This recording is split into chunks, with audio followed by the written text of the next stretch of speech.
اگر کوئی ایک گاؤں سے دوسرے گاؤں والا مطلب کوئی دوسرا گاؤں کسی ایک اور گاؤں سے کچھ لینا چاہیں گے، ووڈ لینا چاہیں گے فورسٹ سے، وہ ایک چھوٹی سی فی پے کرتے ہیں اس گاؤں والوں کو، جسے وہ دیوساری کہتے ہیں، دنڈ یا من ان ایکسچینج۔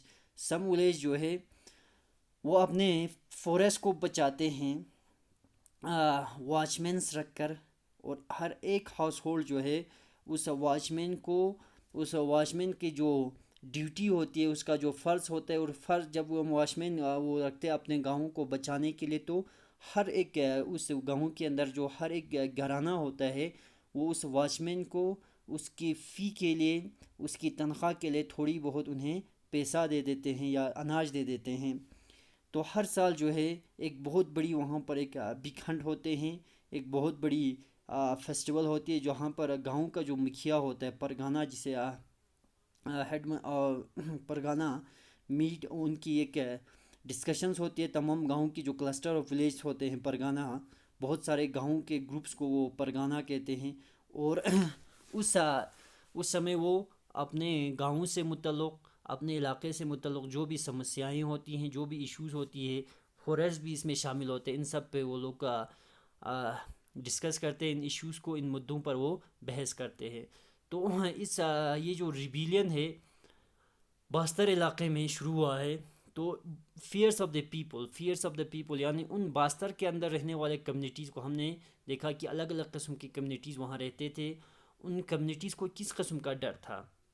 تو جب کلونیل گورنمنٹ نے یہ فیصلہ کیا، قانون بنا ڈالا کہ ہم فورسٹ کو 3 کیٹیگریز میں ڈیوائڈ کر دیں گے، ریزروڈ، پروٹیکٹڈ اور اوپن فورسٹ یا ولیج فورسٹ۔ تو جب اس 3 کیٹیگریز میں فورسٹ کو ڈیوائڈ کر دیا 1905 میں، اور شفٹنگ کلٹیویشن پر بین لگا دیا، ہنٹنگ پر بین لگا دیا، اور اسی طرح فورسٹ سے جو فورسٹ پروڈکٹس تھے ان کو بھی کلیکٹ کرنے پر بھی بین لگا دیا۔ تو باستر کے لوگ جو ہے کافی فکر مند ہو جاتے ہیں جب یہ قانون لاگو ہو جاتی ہے، جب یہ قانون نافذ ہو جاتی ہے۔ کچھ گاؤں والوں کو وہاں پر رہنے کی اجازت دیا گیا ریزروڈ فورسٹ میں، لیکن اس شرط پر کہ وہ لوگ فورسٹ ڈپارٹمنٹ کے لیے مفت میں کام کرے گا، فورسٹ ڈپارٹمنٹ کا مدد کرے گا درختوں کو کاٹنے میں، درختوں کو کاٹے ہوئے درختوں کو ایک جگہ سے دوسری جگہ لے جانے میں، اور اس کے علاوہ فورسٹ کو فائر سے بچانے میں بھی مدد کریں گے۔ ان شرطوں پر کچھ ولیجز کو، کچھ کمیونٹیز کو فورسٹ میں ہی رہنے دیا، لیکن شرطیں آپ کو پتہ چل گئی کہ کن کن شرطوں پر ان کو وہاں پر ٹھہرنے کی اجازت دی۔ اور باقی جو لوگ تھے جن کو وہاں پر بٹھایا گیا، جن کو وہاں پر رکھا گیا، بیٹھنے کی اجازت دیا گیا ان شرطوں پر، ان کو بعد میں نام دیا گیا فورسٹ ولیجز۔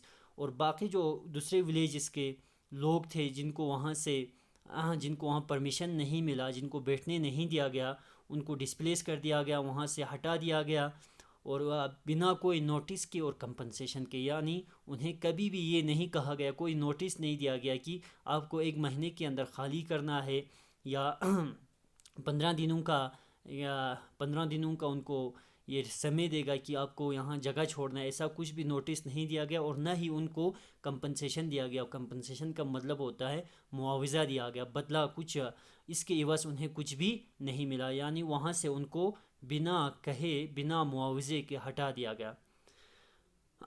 تو بہت لمبے سمے سے یہ جو ولیجرز ہے وہ لینڈ رنٹس کے بڑھنے کی وجہ سے انہیں بہت زیادہ مصیبتوں کا سامنا کرنا پڑ رہا تھا، اور کلونیل آفیشلز جو انگریزی کرمچاری تھے وہ فری لیبر ڈیمانڈ کر رہا تھا، اس کے علاوہ فری گڈس ڈیمانڈ کر رہا تھا، اس وجہ سے بھی وہ بہت زیادہ مصیبتوں کا سامنا کر رہا تھا پہلے سے ہی۔ اس کے بعد بہت ہی خوفناک قحط سالی کا سامنا کرنا پڑتا ہے ان فورسٹ ڈویلرز کو 1899 میں اور 1900 میں، اور اس کے بعد 1907 سے 1908 تک۔ تو اس طرح کے بہت زیادہ مصیبتوں کا وہ پہلے سے ہی سامنا کر رہا تھا۔ تو بعد میں جب ان ریزرویشنز کو، ان قانون کو بنا ڈالا، تو یہ قانونز نے کیا کر دیا کہ زخم پر نمک چھڑکنے کا کام کر دیا۔ Prove it to be reservations, prove it to be the last straw, کہنے کا مطلب ہے کہ آپ کے مصیبت میں اور اضافہ کر دینا، پہلے سے ہی جو مصیبت تھا اس میں اور ایڈیشن کر دینا، اور اضافہ کر دینا۔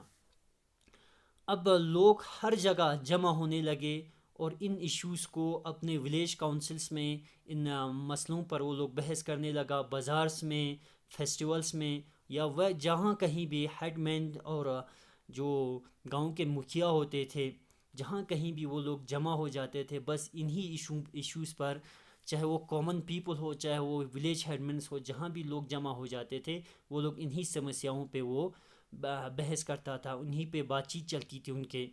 تو یہ جو انیشیٹو ہے، انیشیٹو کا مطلب ہے پہل کرنا، کسی کام میں پہل کرنا، یعنی پہلا سٹیپ لینا، کو اقدام سب سے پہلے لینے کو ہم انیشیٹو کہتے ہیں. درواس آف کانگر فورسٹ، کانگر فورسٹ کے درواس نے یہ انیشیٹو لیا ہے، جہاں پر ریزرویشن سب سے پہلے ہوا تھا. تو وہاں ان کی کوئی سنگل لیڈر نہیں تھا، اس مومنٹ کا، اس ریبیلین کا، اس بغاوت کا کوئی بھی سنگل لیڈر نہیں تھا، لیکن بہت سارے لوگ جو ہے ایک شخص کے بارے میں بات کرتے ہیں جس کا نام ہے گندا دور. تو اس کا تعلق جو ہے گاؤں نیتھانار سے تھا، اور وہ اس موومنٹ میں ایک اہم فگر تھا، ایک امپورٹنٹ فگر تھا. 1910 میں جو مینگو بفس ہے، کہتے ہیں کہ مینگو ٹریز کے جو برانچز ہیں، اس کے علاوہ ارتھ کے جو لمپ آف ارتھ ہے، یا چلیز ہو گیا، ایروز ہو گیا، یہ سارے جو ہے ایک گاؤں سے دوسرے گاؤں پہنچایا جا رہا تھا. یعنی کہنے کا مطلب ہے کہ یہ جو الگ الگ آئٹمس ہے، چاہے وہ لمپ آف ارتھ ہو، یا بف آف مینگو ٹری ہو، اس کے علاوہ چلیز ہو، یا ایروز ہو، یہ ساری چیزیں جو ہے ایک سمبل تھا ریبیلین کا، بغاوت کا ایک نشانی تھا. وہ ایک گاؤں سے دوسرے گاؤں پہنچ رہا تھا. یعنی جب بھی یہ سمبلس، چاہے آپ کے گاؤں بف آف یہ مینگو ٹری پہنچے یا ایرو پہنچے، آپ کو پتہ چل جاتا تھا کہ بغاوت کی تیاری ہو رہا ہے، ایک ریبیلین کی تیاری ہو رہا ہے. تو یہ ایک میسیجز تھے ان ولیجرز کو، ان کو انوائٹ کر رہا تھا انگریزوں کے خلاف ریبیل کرنے کے لیے، انگریزوں کے خلاف بغاوت کرنے کے لیے. ہر ولیج جو ہے اس ریبیلین ایکسپنس کو، یعنی بغاوت میں جتنا خرچہ ہوا ہے، اس خرچے میں تھوڑی بہت ہر گاؤں نے جو ہے کنٹریبیوٹ کیا ہے. بازاروں کو لوٹا گیا ہے، جو کرمچاریوں کے اور جو ٹریڈرز تھے ان کے گھروں کو لوٹا گیا ہے. تو اس کے علاوہ سکولز اور پولیس سٹیشنز جو ہے ان کو جلایا گیا ہے، ان کو لوٹا گیا ہے. اور وہاں جو ہوڈڈ گرینز تھے، یعنی ذخیرہ کیے ہوئے جو اناج تھے، ان کو لوگوں میں بانٹ دیا گیا ہے. اور زیادہ تر جن لوگوں پہ حملہ کیا ہے ان فورسٹ ڈیولرز نے، وہ کلونیل سٹیٹ سے کہیں نہ کہیں ان کا جو رشتہ ہے وہ کلونیل سٹیٹ سے تھا، اور ان کے اوپریسو لاز سے تھا. تو جس کسی کو بھی وہ، چاہے وہ لوکل ہو یا نان لوکل ہو، جس کسی کو بھی وہ انگریزی سرکار کے ساتھ جڑا ہوا پاتا تھا، ان پر یہ فورسٹ ڈیولرز جو ہے یا فورسٹ ولیجرز جو ہوتے ہیں وہ حملہ کر دیتا تھا. ولیم وارڈ ایک مشنری تھا، وہ یہاں پر ایک مشنری بن کر آیا تھا. مشنری آپ کو معلوم ہے کہ جو عیسائیت کی یہاں پر تعلیم پھیلانے کے لیے آیا تھا، جس نے ان واقعات کو آبزرو کیا تھا، جس نے ان واقعات کو دیکھا تھا. اس نے وہ لکھتا ہے ولیم وارڈ کی تمام ڈائریکشن سے لوگ جو ہے نا، ہر طرف سے، ہر اطراف سے لوگ کہاں آ جاتے ہیں، جگدال پور پہنچ جاتے ہیں. اور یہاں پر کیا آ جاتے ہیں، پولیس آ جاتے ہیں، مرچنٹس آ جاتے ہیں، فورسٹ پیونس آ جاتے ہیں، اسکول ماسٹرس آ جاتے ہیں، اور امیگرنٹس، یہ سارے کہاں پہنچ جاتے ہیں، جگدال پور پہنچ جاتے ہیں. تو انگریز جو ہے وہ ان ریبیلین کو سپریس کرنے کے لیے، ان سے بغاوت کو دبانے کے لیے فوجی بھیجتا ہے. جو آدیواسی لیڈرز جو ہے انہوں نے بات چیت کرنے کی کوشش کیا، لیکن ان انگریزوں نے ان کے کیمپس کو سراؤنڈ کیا، ان کے کیمپس کو گھیرے میں لے لیا، اور ان پہ گولی چلایا ہے. اور اس کے بعد وہ لوگ ہر ایک گاؤں سے دوسرے گاؤں، جہاں بھی جن لوگوں نے بھی بغاوت کیا تھا، وہاں ان گاؤں پہنچے ہیں یہ انگریزی فوج. ان لوگوں کو وہاں پر فلاگنگ کیا ہے. فلاگنگ کرنا مطلب کوڑے مارنا. اور اس کے علاوہ جس کسی نے بھی اس بغاوت میں حصہ لیا ان کو سزا دیا ہے. بہت سارے ولیجز جو ہے وہ بعد میں کیا ہو جاتے ہیں، وہ ڈیزرٹڈ، یعنی بہت سارے ولیج جو ہے سنسان پڑ جاتے ہیں، خالی ہو جاتا ہے. ڈیزرٹڈ مطلب یہاں پر سنسان ہو جانا، خالی ہو جانا بالکل. وہاں کوئی رہنے والا نہیں رہتے، کیونکہ کوئی بھی رہنے والا نہیں ہوتا ہے، کیونکہ بہت سارے لوگ جو ہے اپنے گاؤں چھوڑ کر جنگلوں میں بھاگ جاتے ہیں. تو تقریباً 3 سال تقریباً 3 مہینے لگ جاتے ہیں فروری سے مئی تک انگریزوں کو دوبارہ سے کنٹرول کرنے میں. تو لیکن کہتے ہیں کہ وہ لوگ کبھی بھی گندا دور کو پکڑ نہیں پایا. گندا دور جو ایک امپورٹنٹ فگر تھا, جو لوگ اس کے بارے میں بولتے ہیں کہ کوئی سینٹرل ہم نے کہا کہ کوئی لیڈر نہیں تھا, لیکن لوگ گندا دور کے بارے میں بولتے ہیں, لیکن گندا دور کو وہ نہیں پکڑ پاتے ہیں. تو ایک بہت بڑی جیت ہوتی ہے ریبلز کا, کیونکہ جو ریزرویشن تھا اس پہ کام جو ہے ٹیمپریریلی یعنی ٹیمپریری وہاں سسپینڈ ہو جاتے, ریزرویشن پہ کام بند ہو جاتے. اور جو ایریا پہلے ریزرویٹ کرنے کے لیے, یعنی جس ایریا کو پہلے انگریزوں نے چنا تھا ریزرویٹ فوریسٹ میں رکھنے کے لیے, اس ایریا کو کم کیا جاتا ہے. اور 1910 سے پہلے جتنا ایریا چنا تھا اس کا بالکل آدھا ہو جاتے ہیں, یعنی انگریز جو ہے اب کم ایریا کو ریزرویٹ فوریسٹ میں ڈال دیتے ہیں, کیونکہ یہ ایک بہت بڑی جیت تھی ان باغیوں کا مطلب ان فوریسٹ ڈیولرز کا ایک بہت بڑی جیت یہی تھا کہ پہلے تو ایک ٹیمپریریلی وہاں پر کام کرنا جو ہے انگریز بند کر دیتے ہیں, اور دوسرا جو ہے ریزروڈ ایریا جو پہلے انہوں نے نشاندہی کی تھی, جو پہلے انہوں نے جتنا ایریا ریزروڈ فوریسٹ کے لیے چنا تھا اس میں بھی کمی لا کر 50% ہی رکھ دیتا. یہ ایک بہت بڑی جیت تھی ان باغیوں کا. اور یہ جو سٹوری ہے فوریسٹ کا اور پیپل آف باستر کا یہاں پر ختم نہیں ہوتا ہے. تو انڈیپینڈنس کے بعد بھی یہ آزادی کے بعد بھی لوگوں کو جنگل سے دور رکھنا اور اس کے علاوہ انڈسٹریل یوز کے لیے فوریسٹ کو ریزرو کرنا یہ جاری رہا ہے. 1970s میں ورلڈ بینک نے پروپوز کیا ہے کہ 4600 ہیکٹرز آف نیچرل سال فوریسٹ جو ہے تقریباً 4600 ہیکٹرز جو نیچرل سال فوریسٹ اس کو ریپلیس کر کے وہاں پر ٹراپیکل پائن فوریسٹ یا ٹراپیکل پائن ٹریز اگائے جائیں گے, تاکہ پیپر انڈسٹری کے لیے پلپ مل سکے. پیپر انڈسٹری میں یہی پلپ سے ہی پیپر بنتے ہیں. تو یہ صرف بعد میں پروٹیسٹ کرنے کے بعد لوکل جو انوائرمنٹلسٹ تھے, ماہرین ماحولیات جو تھے, ان کے پروٹیسٹ کرنے پر ہی یہ جو پروجیکٹ ہے اس کو بند کر دیا تھا. ادروائز اتنے سارے جو سال فوریسٹ جو ہے اس کو ریپلیس کر کے پائن ٹریز اگانے کا ایک پروپوزل آیا تھا ورلڈ بینک کی طرف سے. تو اب ہم نیکسٹ ہمارا جو کلاس ہوگا وہ ایشیا کے ہی ایک اور علاقے انڈونیشیا کی طرف چلیں گے. ابھی تک جو ہم چھتیس گڑھ میں باستر علاقے کے بارے میں بات کر رہا تھا کہ یہ بغاوت جو ہے باستر علاقے میں شروع ہوتا ہے. یہ ہم میپ کے ذریعے بھی آپ کو سمجھاتے ہیں کہ یہ میپ ہے جہاں پر یہ بغاوت شروع ہوا تھا. یہاں پر آپ کو ریڈ جو سرکل میں کانگر علاقہ جو دکھ رہا ہے, یہاں اس کے اوپر جو ہے جگدال پور, اور اس کے علاوہ یہاں پر آپ کا باستر, دنتے واڑہ, یہ سارا جو ہے نا سب سے پہلا بغاوت شروع ہوا تھا کانگر سے. اس کے بعد یہ پورا بغاوت جو ہے انہی علاقوں میں پھیل جاتے ہیں.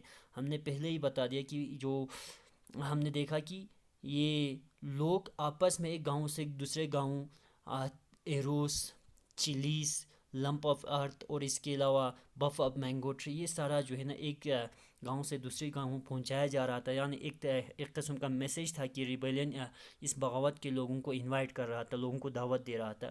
تو اصل میں جو شروعات جو ہوا ہے وہ کانگر یہاں سے ہوا تھا. اگر ابھی یہاں پر جو ہے 2000 یہ جو فگر 20 ہے آپ کا, یہ باستر کا ایک میپ ہے 2000 میں. 1947 میں باستر کنگڈم جو تھا اس کو کانگر کنگڈم کے ساتھ مرج کیا گیا, ملایا گیا, اور باستر ڈسٹرکٹ بن جاتے ہیں. مدھیہ پردیش میں تھا اس سمے, یہ مدھیہ پردیش کا علاقہ تھا. 1998 میں اس کو ڈیوائیڈ کیا گیا 3 ڈسٹرکٹس میں, کانکر, باستر اور دنتے واڑہ میں. 1947 میں یہ اس کو میچ کیا, پھر 1998 میں اس کو الگ الگ ڈسٹرکٹس میں ڈیوائیڈ کر دیا, کانکر, باستر اور دنتے واڑہ. یعنی یہاں کانکر ہے, یہاں باستر اور یہاں دنتے واڑہ, آپ صاف طور پہ دیکھ سکتے ہیں اس میپ میں. تو اس کے بعد 2001 میں یہ سارے جو ہے چھتیس گڑھ کا حصہ بن جاتے ہیں. یعنی مدھیہ پردیش سے ختم کر کے اس کو کیا کر دیتے ہیں, مدھیہ پردیش سے ہٹا کر اس کو چھتیس گڑھ کا حصہ بنا دیا جاتا ہے. تو سب سے پہلے 1910 میں جو ریبیلین ہوا تھا, جو بغاوت شروع ہوا تھا, وہ کانکر فوریسٹ ایریاز میں, جس کو انسرکل کیا گیا ہے, اور بعد میں بہت جلد دوسرے علاقوں میں پھیل جاتے ہیں یہ ریبیلین, یہ بغاوت. تو آج کے لیے یہ کافی ہے. تو نیکسٹ جو ہمارا کلاس ہوگا, جو ہمارا سیشن رہے گا, وہ انڈونیشیا کے بارے میں ہم پڑھیں گے. ہاں، انڈونیشیا کو ڈچ ایسٹ انڈیز کہتے ہیں، یعنی جس طرح یہاں پر برٹن کا قبضہ تھا، وہاں پر ڈچ والوں نے قبضہ کر کے رکھا تھا. اور وہاں پر بھی ہم دیکھیں گے کہ فوریسٹ کو لے کر کیا ڈچ والوں نے بھی لاس بنائے، کیا وہاں کی فوریسٹ کمیونٹیز کو بھی اس طرح کے سفرنگز کا، اس طرح کے مصیبتوں کا سامنا کرنا پڑا. وہ ہم نیکسٹ انشاءاللہ نیکسٹ جو ہمارا سیشن رہے گا اس میں ہم دیکھ لیں گے.